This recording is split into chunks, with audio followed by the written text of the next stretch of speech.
Greetings comic book fans and welcome to Dude's Comic Haul. I'm Jason and this is my weekly video where I share with you the brand new comics I've picked up today on the best day of the week, New Comic Book Day. This week, another big week. It just seems to be every week these days. It's a big week as like the new books on the shelves that seem to be taking up more and more space every week. 21 books I picked up this week, 20 from my pull list, 1 off the shelf. The one I picked off the shelf was called The Black Hood, issue number 1. I like the look of this. The feel of the cover, it's got a different kind. I don't know what kind of paper that is, but it's a different kind of feel. It's from Black Circle Comics, who I've never heard of before. One of the guys in my comic shop, he tweeted out there were 2 books he was really looking forward to this week. This book and Suiciders. I was tempted to buy both, but financially I couldn't really afford. There was about 3 books I would have liked to have got that weren't on my pull list, but I could only really afford one, so I went with this one, The Black Hood, issue number 1. It looks an interesting series. Don't know who these Black Circle Comics are, never heard of them before, but yeah, I think it's about a policeman who gets disfigured and he decides to become a superhero or like a masked vigilante. But yeah, I like the idea and the look of it. It seemed good, and I like, you know, like you've got, that's your cover, then you kind of open it up and the front page, there you have him, you know, so there he is, and then there he is. I really liked how they've done that. But yeah, I'm looking forward to reading that one, see what it's like. If it's good, I'll add it to my pull list. So these are the books now that were in my pull list. We've got Aquaman, issue number 5. 1 issue away from the finish. I thought this got the story back on track while last issue, so we'll see where we go from here. We've got Aquaman, issue 39. This has got Maelstrom, issue part 5 of Maelstrom. This has been a really good story with Aquaman's mum we met last issue.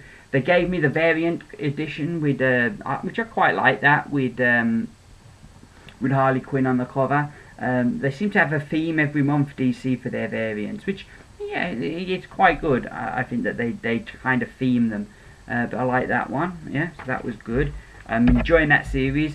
We then have Batman Eternal, issue number 27, which, if the cover's anything to go by, it looks like Hush gets free, which...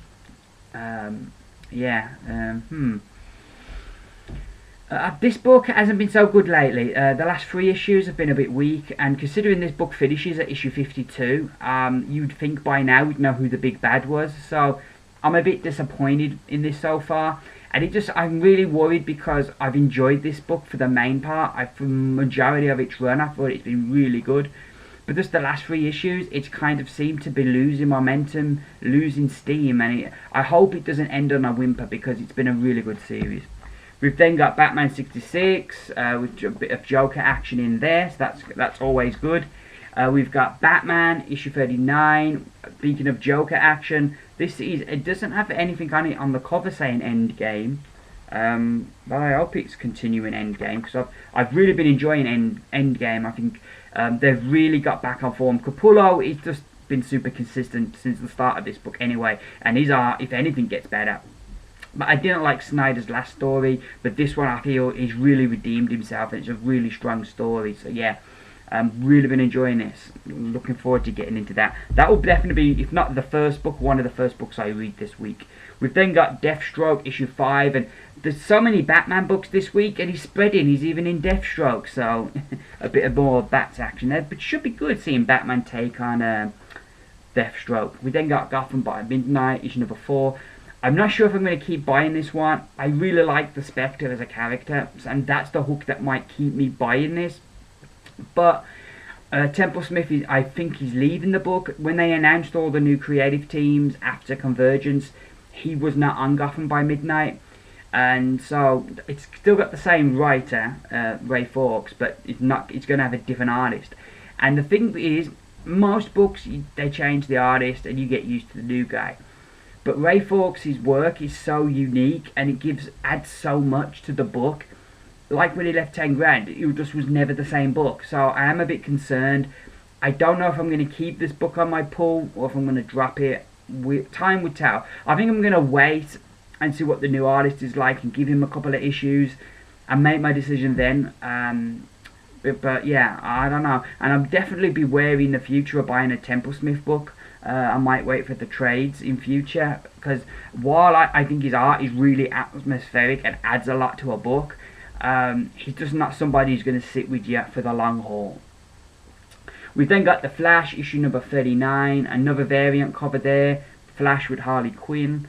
I'm really enjoying this book. It's really, really good what they're doing, and looking forward to getting into that one. We've got Future's End, issue number 43. This finishes the same time as Batman Eternal, and this book is the complete opposite. All the things we've been building to are coming to fruition now. We're seeing Brainiac on Earth, we're seeing the emergence of Brother Eye, raging from the ashes of what the chaos and devastation that Brainiac is causing. So I'm really enjoying this book, and it feels like it's really building to a crescendo finish. So yeah, this is doing the total opposite to Batman Eternal, but yeah, really good book this, and really enjoying it. They're Not Like Us, issue number 3. Issue 2 hooked me. I'm looking forward to a bit more of that.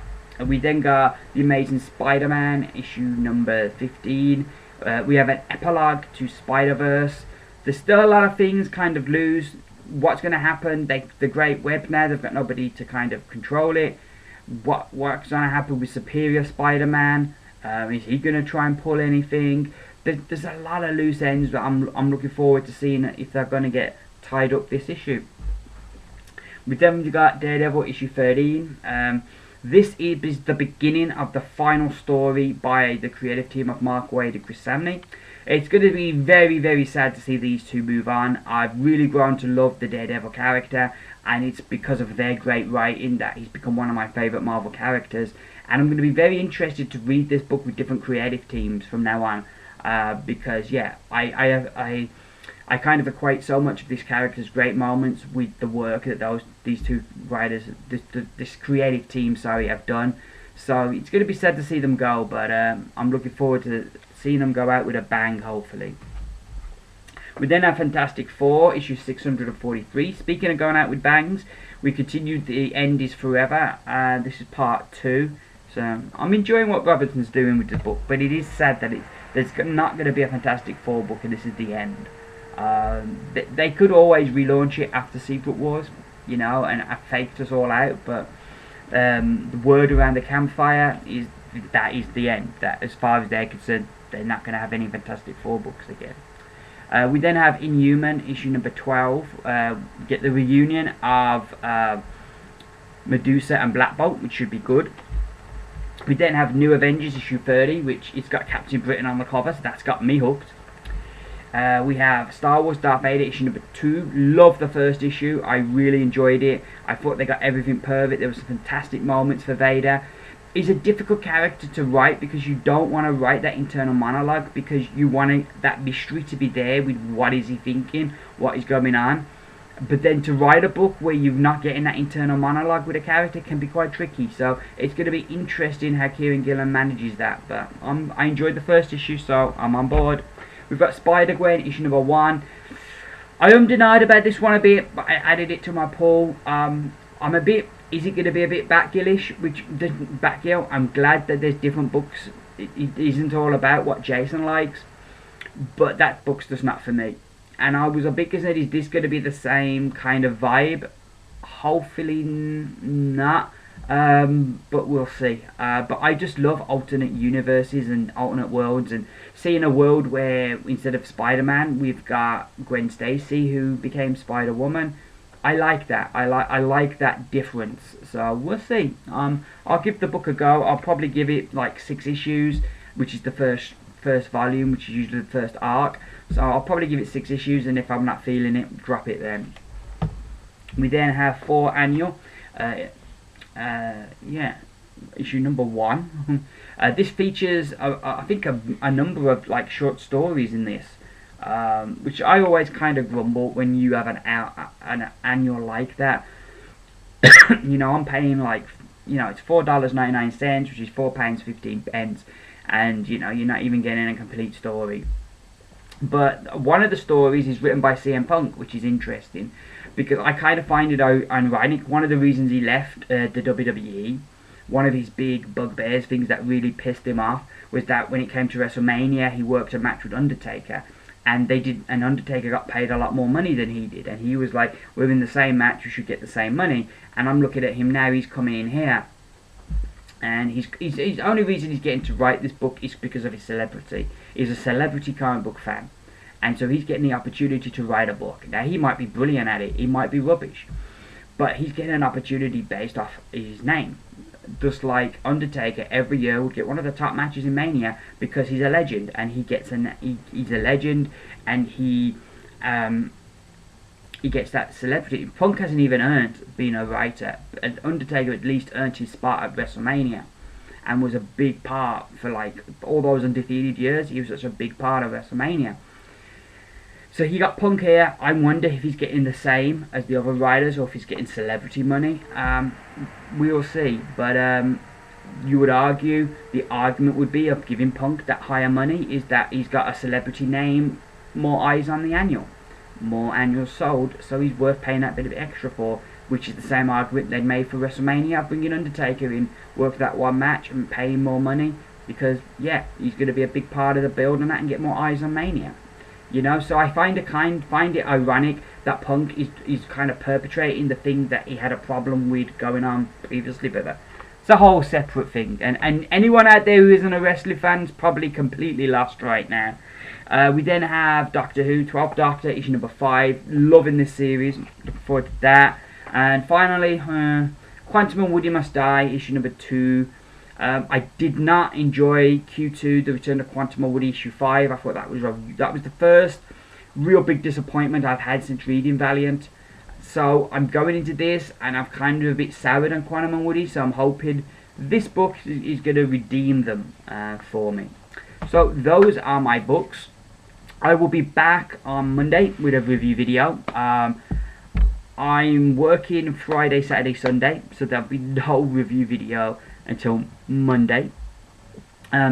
If by some I can't see, if it was a small week, I could do a review video tomorrow, but with it like being like 21 books, there ain't no way, unless I stay awake all night, there's no way I'm gonna be able to do a review video by tomorrow. So yeah, I will be back Monday with a review video. I hope you all have a fantastic new comic book day and you enjoy all your new books.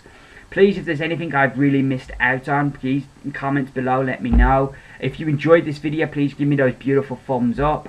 I will be back on Monday. Thank you very much for watching. I've been Jason. This has been Dude's Comic Haul. Bye for now.